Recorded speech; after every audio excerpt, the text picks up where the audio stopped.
Quick question. What do you think is the most expensive thing on a construction site? Is it the reinforcements, the cement, the cables, or the building itself? It is a mistake.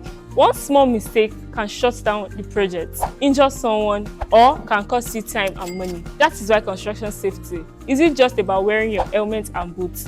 It's about thinking before doing. Because gravity moves 24/7 and concrete doesn't care about your deadlines. Wearing your hats, safety boots, and having a clear site communication, these things may not look exciting, but they keep everyone going home safely. So, when next you step into a construction site, remember this: safety first. Because projects can be rebuilt, but people can't.